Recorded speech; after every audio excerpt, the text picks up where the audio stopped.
What is going on, everyone, and thanks for visiting my channel. I am here at the Marriott Beachside in Key West. There is a storm about to hit here, so I'm gonna try to get on my way because I got a long drive back, but I just want to tell you about this amazing suite that I was staying here in the Marriott Beachside.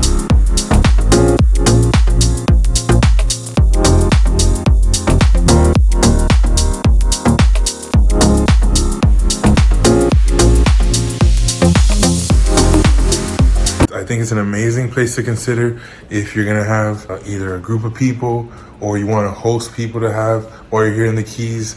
It's really nice because of this full-size kitchen, and it allows you to cook and store. I mean, that kitchen is massive, the fridge is huge, and then you have a really nice balcony here. Mine overlooks the resort. There's also overlooks like the water. It's at a higher premium, but mine overlooks the resort, so I can check on anyone I know that's staying here and tell them to come on by.